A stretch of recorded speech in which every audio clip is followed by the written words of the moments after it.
You didn't learn it by just learning principles. You got in it and you did it so often that it became real. And the bottom line of why I'm here, besides being a crazy mofo, is that I'm really in a position, I'm not here to motivate you, obviously. You don't need that. And a lot of times that's what people think I do. And it's the furthest thing from it. I want you to absolutely hardwire into your business philosophy as a leader. You cannot build an A-level company with C-level talent.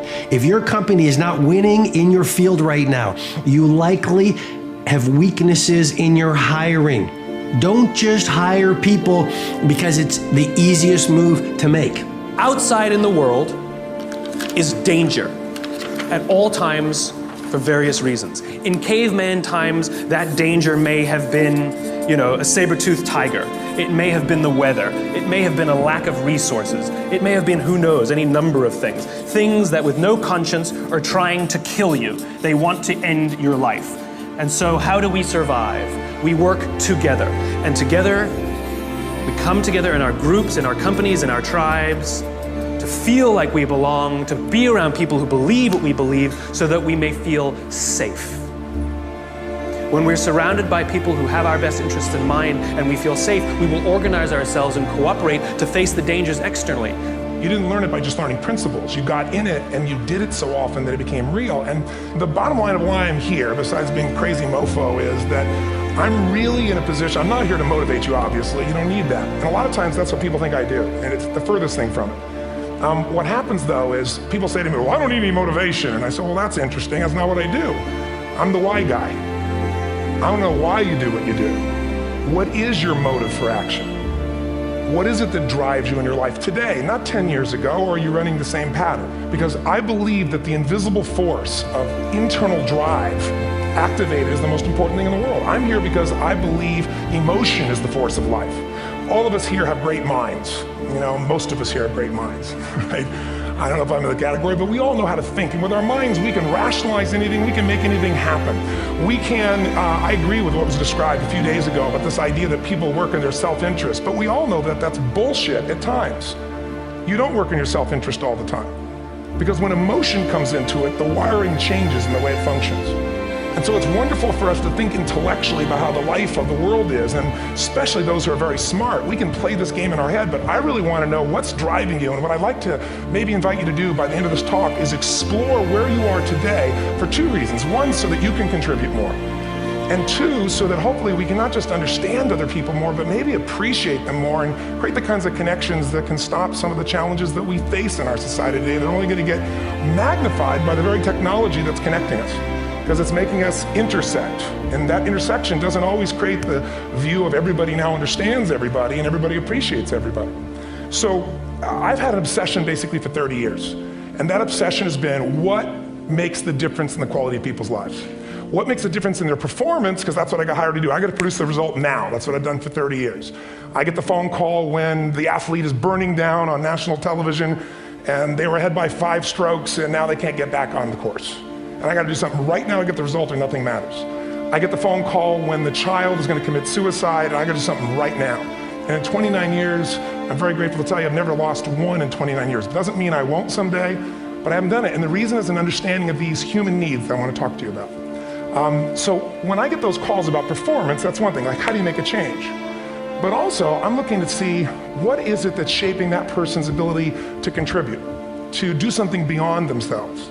So maybe the real question is, I look at life and say there's 2 master lessons. One is there's the science of achievement, which almost everyone in this room has mastered to an amazing extent. That's how do you take the invisible and make it visible, right? How do you take what you dream about and make it happen? Whether it be your business, your contribution to society, money, whatever it is for you, your body, your family. But the other lesson of life that is rarely mastered is the art of fulfillment. Because science is easy, right? We know the rules, you write the code, you follow those, and you get the result. Once you know the game, you just, you up the ante, don't you? But when it comes to fulfillment, that's an art. And the reason is it's about appreciation and it's about contribution. You can only feel so much by yourself. So I've had an interesting laboratory to try to answer the question of the real question, which is what's the difference in somebody's life if you look at somebody like those people that you've given everything to, like all the resources they say they need. You gave them not a $100 computer, you gave them the best computer. You gave them love, you gave them joy, you were there to comfort them. And those people very often, and you know some of them I'm sure, end up the rest of their life with all this love, education, money, and background, spending their life going in and out of rehab. Bill Gates was asked what was the winning formula of Microsoft when Microsoft was really the heavyweight champion of their industry. I think they're a little lost right now, but the larger point again is he replied with this: what made Microsoft was not our software. What made Microsoft was our hiring.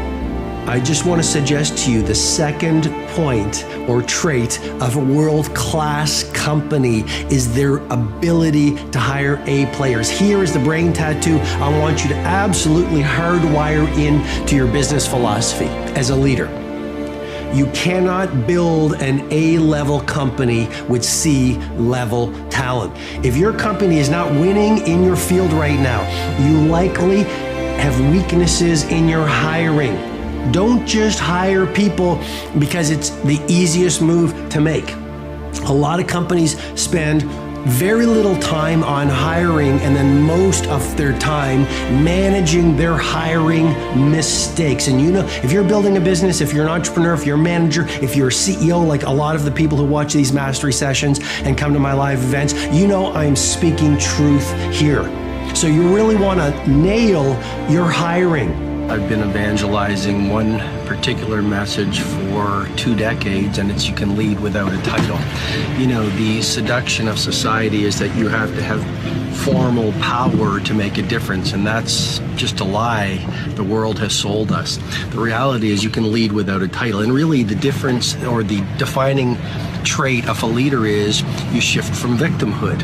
See, victims love making excuses, and if you recite your excuses long enough, you actually think they're going to be true. I see it around the world, you know, people saying these things like, I don't have time to run, or I'm not good enough to be great at my work, or this would never work, or I don't live in the right country, or life is hard. And the more you recite those excuses, you think they're true. So let go of your excuses, start getting some results done, and over time, you're going to rise to your world class. Outside in the world is danger at all times for various reasons. In caveman times, that danger may have been, you know, a saber-toothed tiger.